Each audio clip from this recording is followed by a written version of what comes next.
Well, hello there, my brothers and sisters. It's Josh Packard. Welcome to another episode of The Golden Image of Churchianity is a Lie. Thank you for joining me today. If this is your first time, welcome. This video is to address, it seems to be a current issue with everybody, what everybody's going through right now. And it seems to me like there's a higher level of attack, which is coming on everybody who's attempting to live by the Spirit. And that is true. It always happens. Satan will come and try to thwart you any way he can. Whenever you're just religious and going with the flow, you don't stick out. And it's just, you're just kind of just an NPC. There's no reason to even bother you. But when you come out, you'll start getting attacked. And you'll notice it'll come mostly from religious people. And they'll be trying to compare you to their images until you're not acting like a Christian and you're not this and this and this, and you're like, good, I'm not a Christian.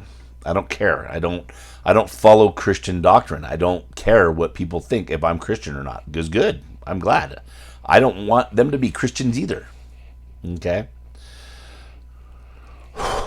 Doing good is good for its own sake, just so you know. I would always... I endeavor, and everything that I do is try to be peaceful and have a good rapport with all the men around me. But I also have a line. I'm not a simp. I won't back down. When I know what something is right, I will stand for it. And to the point where I'll throw swings. I will hit people. I'm not just going to be, and I know a lot of people that doesn't match their Christian idea. And I'm like, good, I don't care. That's not what you're made for. I'm made for, if you attack my family, you attack me, I'm going to beat you down. Just the way it is. I won't hate you and I won't do it needlessly and mercilessly, but I will make sure that you know you've been in a fight. Okay? But you can talk to like Nick, you can talk to anyone that knows me, that I'll do anything for you. I'll take care of you. I'll walk with you. I'll explain things to you gently and mildly, as long as you don't get abusive. You know what I mean? If you get abusive towards me, and I just demand, I'm just going to treat you with respect, and I insist that it comes back. And I don't care. When I'm preaching the word of God to people, I'm not trying to beg them. I don't beg them to come to Jesus. It's your benefit to come. If you don't want to come, beat it. I don't care. I don't care. They will eventually come, but I don't need to waste my time giving them this gift they don't even want. You know what I mean? I'd rather go look for the people that want it and then just keep pouring into them. You know what I'm saying? So I want you guys to see that I don't care. I'm a construction worker. I'm a power lifter.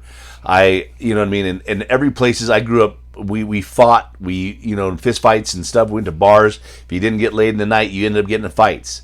And more often you get into fights because the women are pretty scarce at those bars where I come from, and we just have a different way of dealing with stuff, and it's a little bit more manly the way it used to be, and I prefer people like that. When I look at the scriptures, I don't see these little tenderfoot pussies walking around. I don't see David being a tenderfoot pussy. I don't see Saul. I don't see Samuel. I don't see any of these godly men. They were tough. And I'm not saying it I'm not going to go out of my way to be a jerk to somebody, but I'm also not going to tolerate when people are a jerk to me. So we really need to become what God has made men to be. Not what we're supposed to be as good Christians and try to be just nice and docile and just take it and bend over and let everybody walk all over us. That's not the way you do it. Whatever. If that's your way, that's your way, but that's not my way. And it just seems to me the more I know the Lord, the more uncompromising I get. Not the other way around. I don't get more tolerant. I get less tolerant. But the thing is that's where you get to the point where you're taking stands against the religious. Because the religious people are your biggest, they're the hardest ones to overcome because they're good people. And you don't want to piss them off, and you want to be gentle and nice to them. And on the other side, you also need to be stern with them and let them know that they're wrong. And if they don't hear it, then that's their bad. You know what I mean? It's like you're walking around Mark Dice goes around and he offers people, he says, would you like to have a bar of silver or a Snickers bar? And everybody's just taking the Snickers bars and he's just laughing about it. He's going, what the hell? Because just people don't know what the worth is what you're giving them. And it's like, okay, well, you can take the Snicker bar. And then you're trying to find the ones that will take the silver bar and you're like, thank God. that they'll take it, and you just keep giving them and giving them and giving them and giving them until they're full, until they start running on their own. Because being a disciple doesn't mean you're going to follow somebody for your entire life. It literally means you're going to come to full growth, and you go out and make disciples. You don't follow me. I don't follow you. Once you come to full growth and you see that it was all by Christ, for Christ, and through Christ, now you're off on your own battle. You're off on your own journey. And your journey won't look the same as those next to you, because God has things in you that he wants to perfect according to what he needs done, not what other people think need to be done. Because look back through the scriptures, there's nobody that were men of God. Look at the men of faith in Hebrews 11. These men were not nice people. They weren't I'm sure they were very loving, and they were very loyal, and they were very faithful. And to those around them, they were selfless, and they gave of themselves. But those that were the enemies, they were brutal with. And and I'm not saying to go around and beat people up, unless, defend yourself by all means. And if you see some wrong being done, speak up about it. I'll be a Karen. I don't care. Especially when I know it's wrong. And I'm just getting more and more unyielding. And so I see a lot of people that are struggling because they're getting kind of angry and less tolerant of those around them. And that's part of the process, I think, because I'm that way. And I talk with my other friends that are growing like this too. And they're getting more and more intolerant. That once you know Christ, everything else is just bullshit. And you don't tolerate bullshit. And it's like we're in the place right now where we don't want to even entertain bullshit. Me, I'm like, you want to hear it? Okay, love you. Okay, but you don't. See ya. Go on to the next person. I'm not going to beg somebody to come to the Lord. That's not my deal. If someone is being drawn of the Lord, they will hear right off the bat. If they don't hear, then just brush them off. You'll catch up with them later. All right?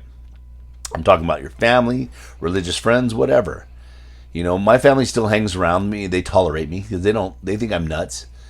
But the thing is that at least maybe, you just never know what's going to happen.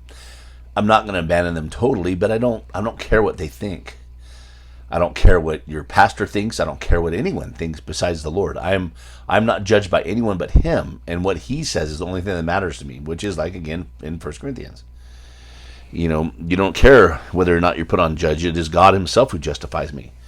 And whatever I look like, that's what I am. And you might not think it's very spiritual. Well, good thing you're not Jesus. I don't give a shit what you think when it comes to that stuff. I don't care. When we come to our profession of Christ, and you see Christ and you know him and it's all on him, then he transforms you to the way he wants you to be. That's it. You won't look like a Christian. You won't look good. You're going to be pretty smelly to Christians. They're not going to like you. For the most part. You're going to be doing good things, because the good things of the law, I want to do the best I can possibly do. I want to create the most blessings that I can make in everybody's lives. I'd like to bless everyone and I want to be a blessing to everything in my life. Unfortunately, people will not allow you to. You don't mean to give offense, but you can't help when people take offense. And if they take offense, so what? I don't care. I'm not here to coddle people. I don't come along, wipe their little butts. That's not what I do. I am not for that thing. I don't care. I'm the type of guy, a couple of nights ago, I took my kids to a church parking lot to go, trunk or treat, just to go, hang out with some people and meet people, maybe preach the gospel. You never know what's going to go on. And so we go out there, and the little kids are having a good time, and I'm standing in line, and I look away for a minute, and this dude and his kids just walk right in front of us. And this line is we've been in line for a half an hour at this point, maybe even longer. We went through another line where we waited for a half an hour, went through it, then we came over to another line. Well, this guy came from the other line, just cut it in front of us, felt entitled to it. So I asked him nicely. I said, get out of the line. And he didn't. Then he says, I said, well, let me rephrase this. Get out of the line, or I'm going to throw you out of the line.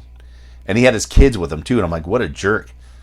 Well, then it escalated, of course, and I just made sure to let him know that I would escalate it as far as he wanted to go. Whether if he wanted to go physical, we could go physical. I made sure to know it. I ended up, calling him a dirt bag and pointed him out and said, made him, I said, if you want to cut in front of me, you can go ask every one of these people behind you. And I was loud about it. You know what I mean? And I'm willing. If the guy wanted to throw hands, I would have thrown hands with him right there. I don't, when people are just that willfully just assholes, You know what I mean? Sorry, you know. And I'm pretty sure that Jesus would throw over money changer tables, and the one that would call and tell the Pharisees their fathers were the devil and tell them that, you know, that they were doing all these terrible, horrible things. I think Jesus would have my back on that. I wouldn't. And you know what is interesting is that no man around me, not even one, none, nobody stepped in to defend him, and nobody stepped in to defend me. Nobody. Everybody just pretended like they didn't see anything that just happened. You know, I thought that was an interesting thing. But that's the society we're living in, is that people are they just don't want to get involved. They don't want to put their necks out. They just want to be in the crowd. Well, you, my friends, they're seeking after Jesus, you're putting your neck out. You're making it easy for people to see you. You're going to be under scrutiny. But the thing is that we don't care what they think about us. All we're caring about is that they see our confidence in God, even though we be assholes. Because, I mean, I'm literally, there's like one, I mean, how many people do you know that go to a church parking lot function and would get in a fight in front of everybody? You know what I mean? And I'm saying that, bad or good, that's the way I am. God has not seen fit to take that away from me, and he's actually amplified it. Because I used to be much more like, yeah, no, whatever, I'll just deal with that. I don't want to deal with that right now. But now it's like, well, I got little kids with me. I don't want them to, because the dude made a big mistake, okay? He cut right in front of me, which is a direct challenge to me, which basically he walks up to me and says, like, basically, screw you, I can kick your ass. That's the way I look at it in man language. It's like, what are you going to do about it whenever he stepped right in front of me? Well, to me, that's like a full-on, well, you might be able to do that with somebody else, you're not going to do it with me. And I'm like, why wouldn't you pick somebody smaller? I mean, really, regardless of what you see me as, I can hit 315, 35 reps. I just did it today, right now, bench press. I am strong as hell. Why would you pick on me? It's one of those things that had to have been a god, maybe. I don't know. But anyway, so he tried to make a big scene and turn around on me and say I was being immature. And I'm like, oh, you know what? You're just being a dirtbag, trying to cut in front of all these people. Anyway, my wife was funny, and see, I think this was of God, because right when we pulled in, we were walking our kids out of the car, and some dude just whooped his car in right next to my daughter. And I didn't see it, but my wife kind of lit him up a little bit and said, hey, watch where you're doing. Well, his wife got out and started jawing at her, and so I go, okay, what's going on? And then the husband's like, I'm just trying to park. I'm like, he's like, you guys are getting crazy. I'm like, oh, I told him to basically zip his lip, or we're about to get crazy right then and there. You know what I mean? Right when I started. But my wife started a fight right when we got there. Kind of like a little argument, because my wife, she's mean. You don't mess with my wife. She's mean, especially when it comes to her babies. And so anyways, but the thing is, by the time we got to my side, when I got in that argument, then she couldn't say anything, which is like, yeah, shut her up. So, but anyway, you know, and I'm getting older. I'm like, you know, I'm getting close to 50, but, you know, anyway, I still feel really good. I'm stronger than hell, and I will fight you. That's just me. Anyways, and half the time I'm carrying a gun. I've always got, I live in Idaho, so we're all armed, and, you know, it's not I probably wouldn't pull a gun or anything, but who knows? My wife would in a second. You know, my wife's Chinese, man. She'll like pop a cap in you and go right back to dinner. Wouldn't even think nothing of it. So, anyway, I just want to I want to do this because, first of all, I want you to don't think of me anything like higher than you ought to. I'm just a normal dude like you. I have my own issues. I've got my own shit going on. I'm a jerk. Ask my wife sometimes. You know what I mean? I'm very, not hard nosed, but I know what I believe. My beliefs are all lined up with facts, figures. I'm figuring everything out. I have reasons for why I believe the stuff I believe, and I don't back down. And so I don't make a lot of really good friends, but the friends that I do make are badass.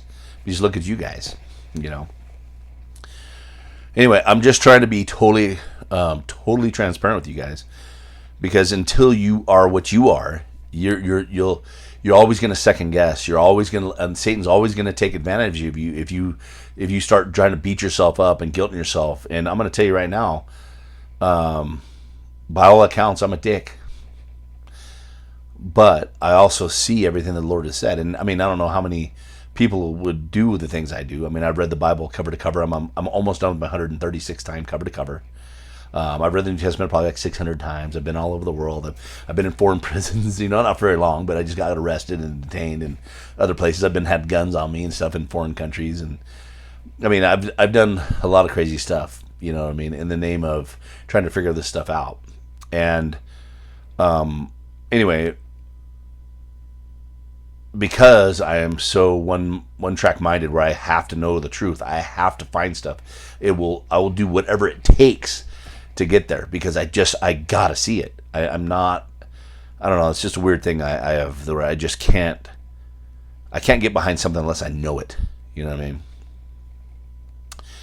Anyway, but yeah, I want to encourage you guys, because you're gonna be, Satan's gonna attack you. He's gonna bring people around you. They're gonna tell you you're not acting very Christian, that you're not this, you're not that, and the easiest thing to say, good, I'm not a Christian, I follow Christ. I don't care. I don't subscribe to Christian ideologies or doctrines or any images that come from the lie. I don't do that. I am what I am. And if Christ is I am that I am, then those that are in his image are I am that I am.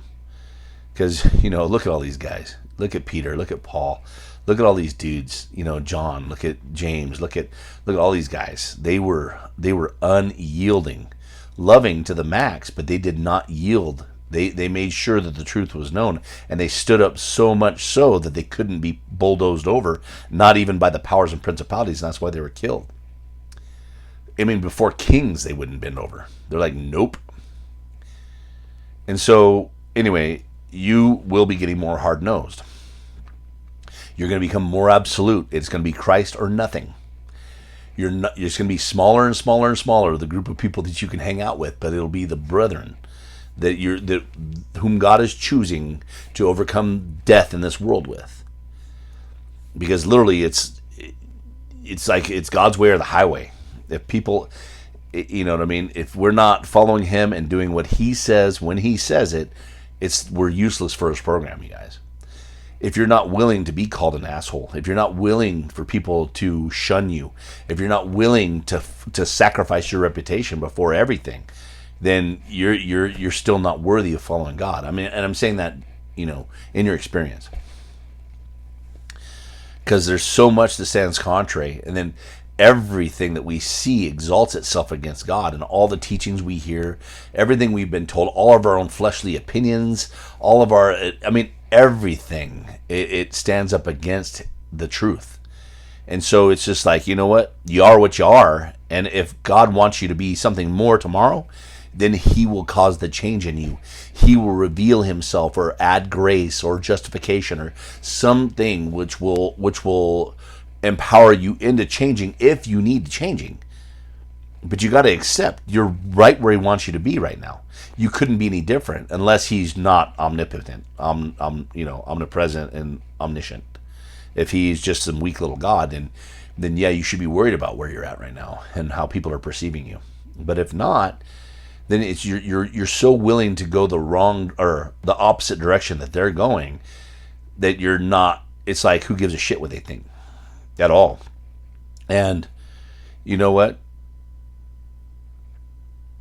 I don't know. I like people. I like being around. I'll tell you what, if I saw somebody doing what this dude was cutting a line, being an obvious dick, and the way he was obfuscating any responsibility, putting it on me, and trying to turn it all around like any con man would. If I was there and I saw some other guy do what I just did, I'd be right behind him. Say, you're right, buddy. Get out of line. I'd be right behind him, but I don't see other people doing that. I don't seeing people standing up. You have to stand by yourself. And that's, again, God training you. Because for years and years and years, I've had to stand on my own because I didn't have any brothers.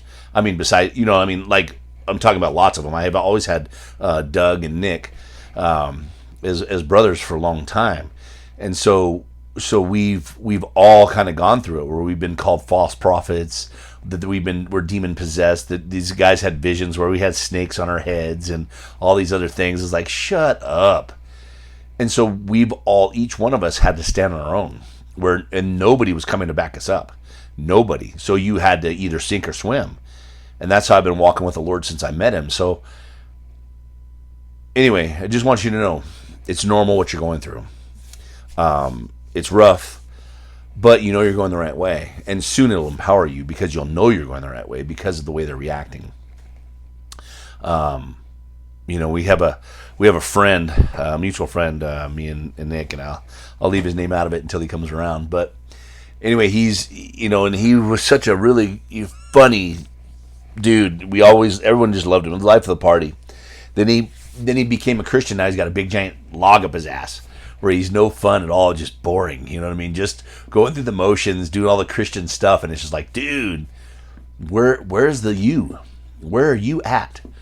And so we really, you know, we can see in him that religion has just stripped him of who he was, and just he's now this little puppet that he's showing to everybody that's not him, because we knew him from before. He's just showing this face to everybody because he thinks he's doing God's will by looking like this good Christian, and you're just like, and you're trying to break him free from it. Well, he doesn't. He already thinks I'm going nuts and going the wrong direction, which I think is hilarious. I mean, anyway, it's funny. He'll come around, but I think when he sees what we're trying to show him, I think that he will be greatly rejoicing in it, because all of us do that. I mean, you know, we all at first reject what we hear. The very first thing we do is reject it because it's so contrary to what we've been told. It's so counterintuitive. That's why none of us can say that we believed in God or did anything, because we would never, ever in our lives ever consider that it was all by Him, for Him, and through Him, and from the foundation of the world. Not just 2,000 years ago, which is amazing, and not just for all of Adam, but in Him and the reconciliation of all Adam, and then everything being reconciled as a part of that reconciliation. It's like this wheel inside of a wheel thing going on again. But it's like until we see, it's like you have peace at first when you're like, oh, like when you, at first I started out in an Arminian church, right, where it's like, oh, I'm doing good today, I must be saved, and oh, today I'm doing bad, I sinned, I must be going to hell, and you back and forth, and you hear the Calvinist perspective, and you're like, oh, well, and luckily I met God. I didn't someday decide to be a Christian. I had when He appeared to me and set me free on His own. I didn't have that. So, and still I went through this stuff, just so you know. I mean, He appeared to me, showed me, released me personally, and I still had to go through all this stuff because I'm stupid. Okay? So then you go through like the Arminius. That's where I started, and where it's like, that doesn't work because you're never ever in peace, because no matter what, you're on the razor's edge. It is totally based upon your ability to be good according to some image that you estimate to be godly, that is completely fickle and changes, and it doesn't do any. I mean, you really have no faith in God. It's all faith in yourself, and then you really find out in those churches that you can have no confidence in your flesh. Well, then you move into the Calvinism, which is kind of a step forward in a way, because at least once saved, you're always saved, and you can see, well, now you can have a little bit more confidence, and if you believe that you're saved. Now, I believed I was saved because Christ had already saved me personally, so I believed I was saved, and I already believed I was of the elect only because that He stepped in. If I would never have met Him personally, I would never have any confidence, because then now, what's your confidence that you're one of the elect? How do you know for sure you are? There's no, are you showing forth the fruits of righteousness? You just become an Arminianist again, because now you have to judge whether or not you're doing the correct works according to your own idea of righteousness. So no matter what, you can never have peace. We're not 100% assuredness. And then you go and you see everything in Adam was in Christ. So when He died and rose again, He saved everything in Adam. And you're like, oh, I'm part of Adam. So no matter what, I can never be lost. And it's like you come to another level of just absolute peace with God, right? Well, then you go, holy shit, it wasn't just us. He has saved all creation from the foundation of the world. So it's not just us. It's everything that is even surrounding us is all in there. And so you're like, you enter into a whole nother level of confidence. And you're just like, holy crap. Everything's saved. It always has been. And you're like, and nobody's believed Him. That's the simple fact. Nobody believed Him. Because you've been told if you believe, now you get this ticket into heaven, right? Because you think salvation is going to heaven. And that's not what salvation is salvation is reconnecting to God. And then Him being life. Because we were we in death and dying. We were perishing once we were separated from God, right? So then salvation is just reconnecting to God, right? So once you reconnect to Him, now you're saved. Because now you take on His duration and quality of life, because you've reconnected to Him. And this is called salvation. So salvation comes when you have absolutely no fear before God. And that's when you actually believe him. Then you just go, oh, I'm welcome. And you just reconnect. Simple. That's why believing does cause you to be saved. It doesn't talk about, it's not going to heaven or some eternal salvation that you think you're going to get because you believed. It literally, you just believe him and you are saved. It's that simple. Right now, this second. It's not talking about eternity. This is talking about practical application. If you believe that he saved you, not only you, but all of creation around you, that there's nothing that's ever been lost because you see you see the size of Jesus. I mean, because we only probably see even but a little bit, but we see that what he has done is way beyond, first of all, saving just some of the sinners that may believed in him. So like he might have saved maybe 1% of all the population of the world that's ever existed. So that's your first understanding, looking at Arminianist, because you can see that no one can be saved because there's no one that is good enough. So you'd have to go to hell. Everyone would have to. There's nothing there. And then you go on to the Calvinists, and you're like, oh, maybe some people would if they were elected, but then you got to confirm to yourself somehow that you are one of the elected. But then if you see, oh my God, well, predestination doesn't mean so we were predestined in Adam to be sinners. Not because you chose to or willed it, but because Adam sinned, now you're a sinner. Well, we were predestined in Christ in the same way. But then you look at this, move the goalpost back, and then you see the predestination was before Satan, before the fallen angels, before anything was created. We see that goalpost move back even further. So we see what Christ has encompassed is there's nothing that is lost. And that translates straight to you in complete comfort and peace. And that is what saves you. And what keeps you connected to God is through gratefulness, thankfulness. Praise him and you'll reconnect at any moment. But you can't praise a God that you don't believe. Because you don't believe him. Those of the church, they don't believe God. They believe in him, maybe that he exists. They believe that he came in the flesh, that he died on the cross, but he doesn't see that they were completely reconciled, not only just at the cross, but from forever. And we still, in the church, they still think that they're sinners. And you're going, wow, you guys just never believed him one even second. And then if you don't believe him, then according to your own estimation, you would have to go to hell. But it's true, because you don't believe him, you have not reconnected, so you just stay in death and dying, which is death and hell. It's death and hell is not somewhere you go. It's literally the place where you're dead and dying all the time. You're perishing already because you have not believed the Son of God. It's that simple. So then once you believe him, you're saved and you're transformed according to the renewing of your mind and back after the original intention of him who created you. So then now you're unemployed from trying to be a Christian, fully knowing that you want to be good and do good to all those around you. You want to do the things that fill the Holy Spirit, and you want to supply and be a blessing to everyone around you. You've already assented that that's what you want to do. So that is, with utmost of whatever you can do, that's what you're going to do. But also, you get mad as a Christian. Your heart breaks. You go through all the gamut of emotions. You go to Ecclesiastes. There's a time for love, a time for war, a time for peace, a time for building up, a time for tearing down. I mean, there's a time for everything, and you need to be equipped for all those times. That is the measure of the fullness of the stature of man. So if we're only being these good little simps all the time, these good little Christian pussies, and just taking everything and tolerating everything and thinking that that's somehow idea that's honoring to God, well, God is masculine, right? So let's look at the traits of being masculine. We see that when we are masculine, we are most honoring God because we are created to be masculine. So a feminine man bringing forth feminine traits is clearly not trusting in God, nor are they tied to him because they're away from their masculine roots, right? A woman will become more masculine the further away she is from God because she is not submitting herself to God. So then the feminine side of her doesn't come out. It's not being developed because she puts it down. She's ashamed of it. Just like a man, any man that's ashamed of being a man, well, then I don't have any respect for you. I'm ashamed of you. Because I don't know about you, but looking back through the history, we have a way different definition of what a man is now than even when I was a kid. Back when we had Arnold Schwarzenegger, Sylvester Stallone, all these in our movies. And I'm not saying that they're great examples, but I'm do saying they're much more masculine than what we have now.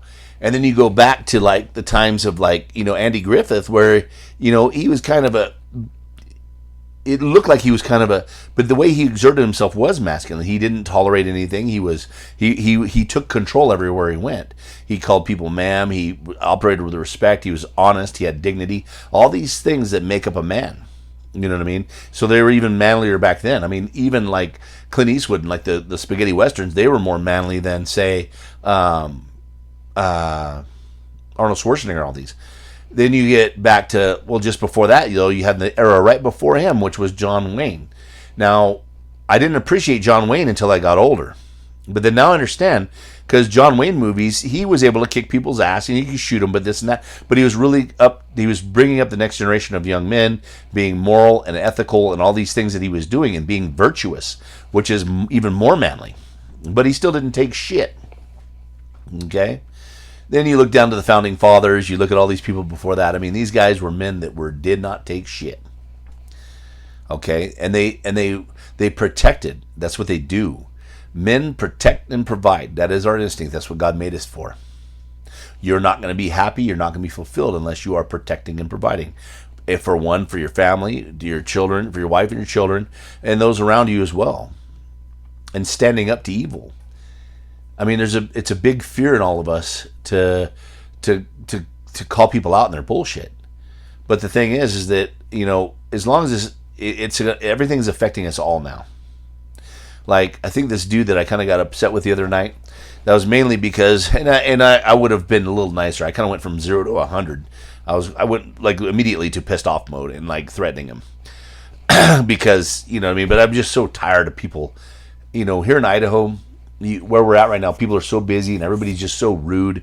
They've been so taken advantage of. The masks mandate, it's all this stuff, and they're just rude people that are just no time for anyone else. They're just, and it's been irritating to me. And that guy probably took a little bit of a brunt of it, but he really deserved it. But anyway, I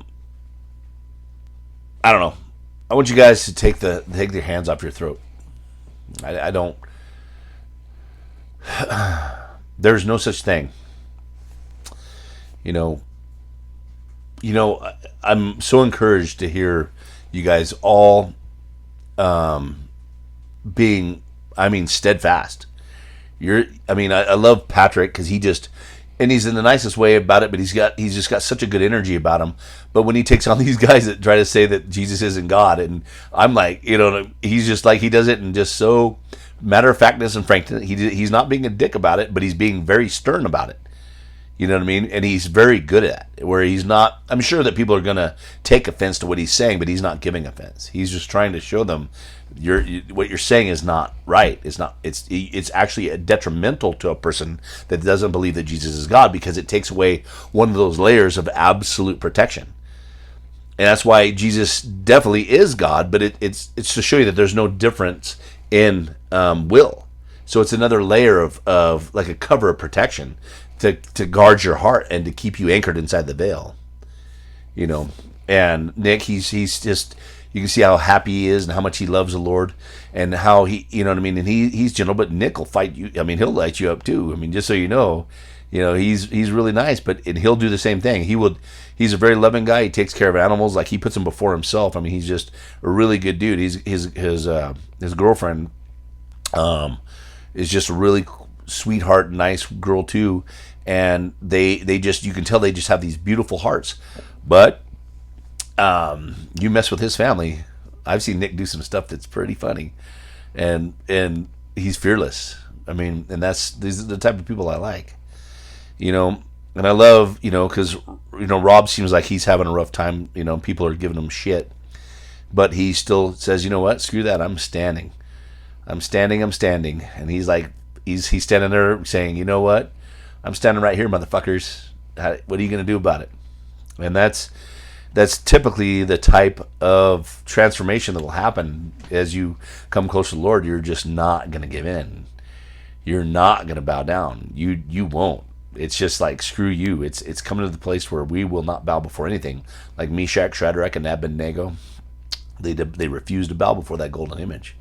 But what everybody forgets is every other Jew did bow, and that should be alarming to everybody. That should be, look around. And so then people try to cut our legs out from under us that we are willing to stand, and trying to get them to stand, and trying to get them to stand up. And that's all we're doing, is trying to get people off their knees. Stand up. And the thing is that you're going to get persecuted for trying to encourage these people to break free. But again, the people that you do attract will be the brethren. And that's basically kind of like how we're fishing. We are what we are, and we stand.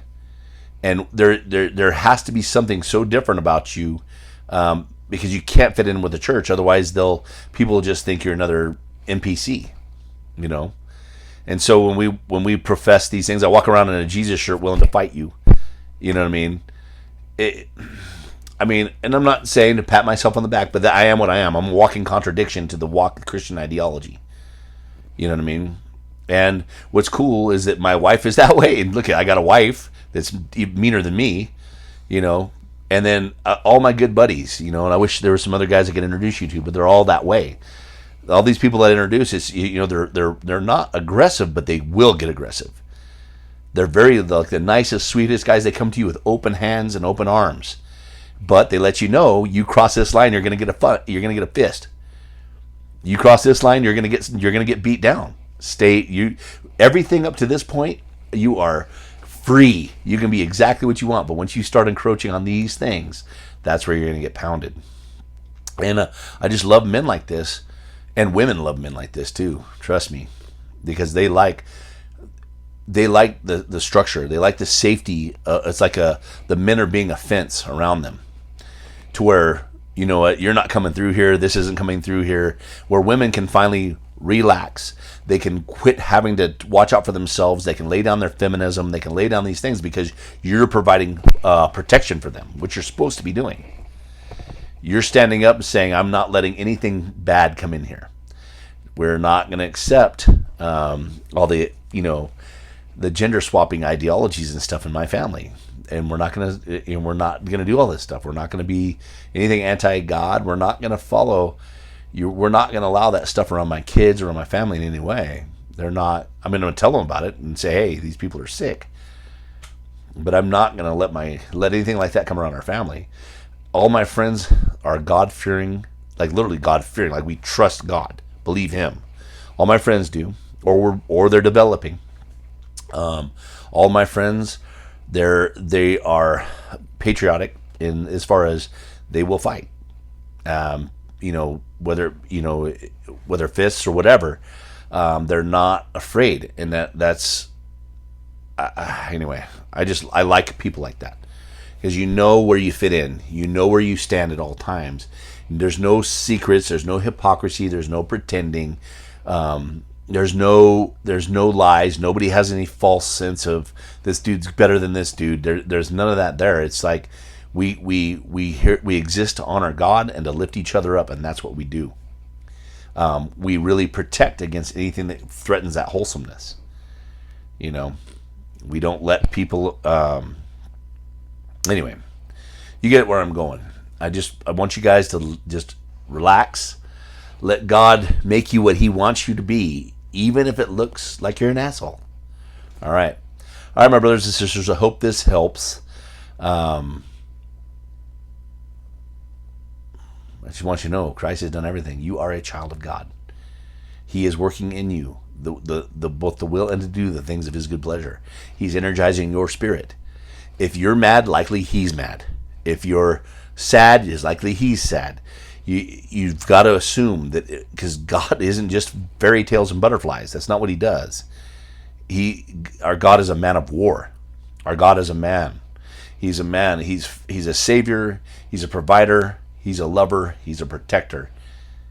And this is what creation does and love does. Is I don't hate anyone, but I love my children enough to protect them from evil. All right, and my friends, So, anyway, I heard it said one time, but that's just such a good way to put it, is that we We don't hate anyone. We just love our children enough to where we protect them from anything that's unwholesome. You know. So, anyway, I hope I don't piss too many people off, but I hope you guys are encouraged, because it is what it is. The Lord is going to make you however He wants you to do whatever He wants to do. And I'll tell you what, it feels good to be a man, and it feels good to stand up, and it feels good, to protect yourself and your family. It feels good to be physical, and to know that you will stand if it comes to that. It feels good to be brave. You feel better when you're not afraid. You feel better when you're taking controls of situations. You feel better when you're the leader, not the follower. You feel better when you're doing these things. You feel better when you're a man. And talking to men and women, you feel better when you're a female. And you can't blame it on men if you're a female. You have to put your trust in God and allow your feminine to be manifest. Because the feminine is the thing that's missing in this. But because Satan has destroyed the feminine in women, so no matter how masculine women come showing forth this side of God, then the femininity side needs to be manifested as well.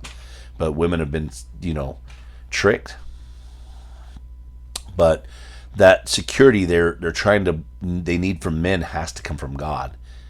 Because no matter what, a woman, if she doesn't feel safe, she'll usurp the male. But anyway, that's why we want to make them feel safe, but we need to point them to God so they'll have the ultimate safety, but we need to reinforce that around them to where they can feel safe to be feminine. All right? All right, my brothers and sisters, God bless you and your families, and we'll talk soon. Later.